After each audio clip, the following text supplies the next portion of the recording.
Dear students, my self mister Mukesh Kumar, Kiran Devi inter college नौजिल।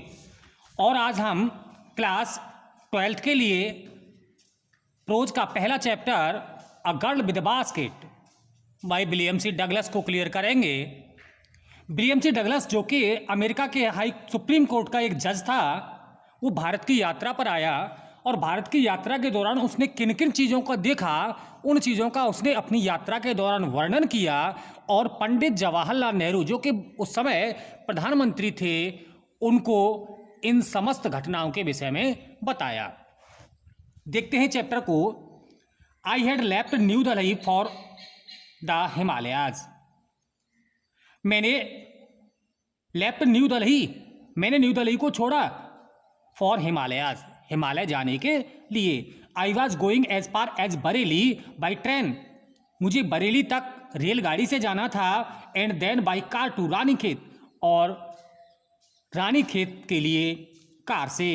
And an old British army hill station, जो कि रानीखेत जो कि एक पुराना ब्रिटिश सेना की छावनी थी, located on a 6000 foot राइज्ड opposite A 120 meals stretch on off snow cap Himalayas, जो कि 6000 फीट ऊंची और 120 मील इलाके में फैली हुई थी, जो कि हिमालय से बर्फ से ढकी हुई थी।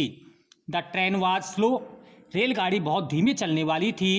And it stopped at all the way station, और यह सभी स्टेशनों पर रुक रुक कर चलती थी।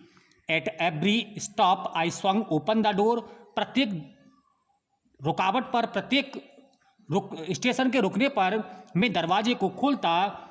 ऑफ माई कंपार्टमेंट, अपने डब्बे के प्रत्येक रुकावट पर मैं अपने डब्बे के दरवाजे को खोलता।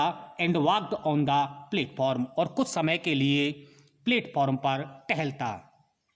एक्सप्लेन करेंगे इसी को, पैसेज बाय पैसेज एक्सप्लेन करते चलेंगे। I had left for new Delhi for the Himalayas. I was going as far as Bareilly by train and then by car to Ranikhet, an old British Army hill station located on a 6000 foot rise opposite a 120 mile stretch of snow-capped Himalayas. It means the writer started his journey from Delhi to Ranikhet. First of all, he started his journey Delhi to Himalayas, and he was going to Bareilly by train, and then he started his journey by car to Ranikhet. Ranikhet, it's a big city, and in the olden time it was the British Army hill station, and it started 6000 foot above from the sea level, and it spread 120 mile, and it covered with snow. The train was slow, and it stopped at all the way station. In which time the writer traveling, the train was very slow, and the train stopped at all the way station. And as well as the train stopped, the writer opened his door of compartment and walked for some time on the platform. It means as well as the train stopped, the writer opened his door of bogan compartment and he walked on the platform. Now next passage. The platform were packed with the people, Sikh, Muslims, Hindus, soldiers, merchants, priests, porters, beggars and hawkers. The platform were packed with people, platform लोगों से खचाखच भरा हुआ था। कौन कौन लोग? Sikh, Muslims थे, हिंदूस थे, सोल्जर्स सिपाही थे, मर्चेंट्स व्यापारी थे, प्रीट्स पुजारी थे, पॉटर्स कुली थे, बेगर्स भिखारी थे, एंड द हॉकर्स और फेरी वाले थे। प्लेटफॉर्म भिखारी,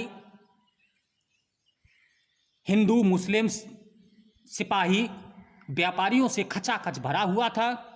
ऑलमोस्ट एवरीवन वाज बियरफुट, सभी व्यक्ति लगभग नंगे पैर थे and dressed in loose white garment, और सभी ने ढीले ढाले सफेद कपड़े पहने हुए थे। I would ask at least 3 people before I could find one who spoke English. 3 लोगों से बात करने के बाद मुझे एक ऐसा व्यक्ति मिला जो अंग्रेजी बोल सकता था। लेखक ने 3 लोगों से बात की। 3 लोगों से बात करने के बाद लेखक को एक ऐसा व्यक्ति मिला जो अंग्रेजी बोल सकता था।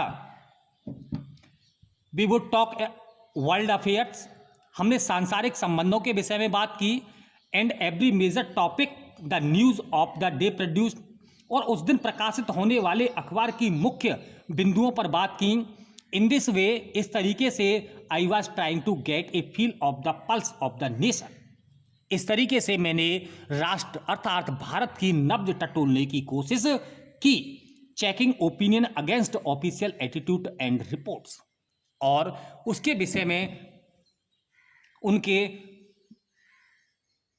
संबंधों और प्रतिभाओं को खोजने की कोशिश की। देखेंगे, the platform were packed with people, Sikh, Muslim, Hindu, soldier, merchant, priest, porters, beggars and hawkers. When the writer reached at one station, he found a people who can speak English.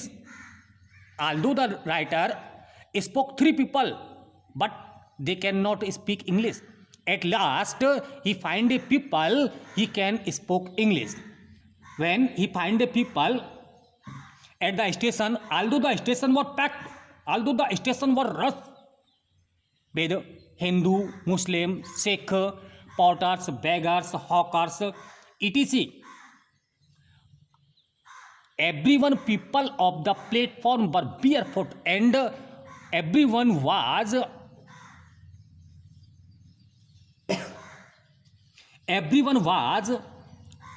weared a white loose garment. And at last the writer asked a people who can speak English. In this way, the writer wanted to talk to people because he wanted to know about the country, what the people think about his country.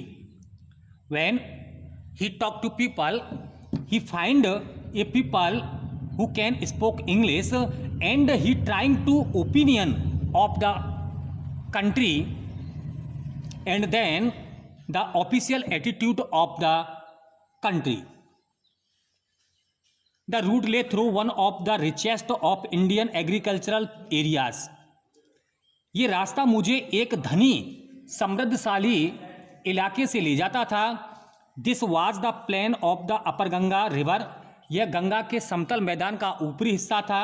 1000 feet above C level, जो कि समुद्र level से हजारों feet ऊपर था, but tropical, परंतु उपजाऊ था। The Ganga was brown silt, Ganga बिल्कुल सफ़ेद और चमकीली थी। स्लोन विद फ्लूड वाटर्स, जो कि अपने किनारों से ऊपर बह रही थी। It's overflow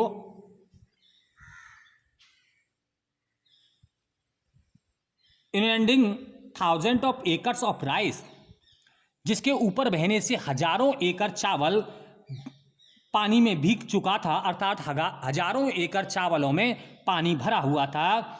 to the north were jungles, जबकि उत्तर की तरफ जंगल थे। The route lay through one of the richest Indian agriculture areas.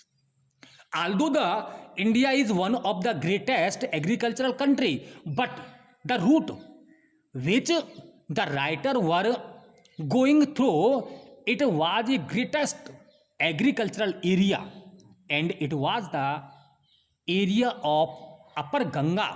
Although it was above 1000 feet above from the sea level, but tropical. When the writer traveling, it is Ganga. The Ganga was brown silt, and it was overflowed his bank. The Ganga came out from his bank, and a large number of acres of rice was overflowed with water. In the north were jungles. When the writer see in his north side, it was the areas of jungle and इस तरीके से ये यहाँ तक point clear हुआ। इसके बाद problem होती है या कोई प्रश्न आती है तो मुझे बताते रहें।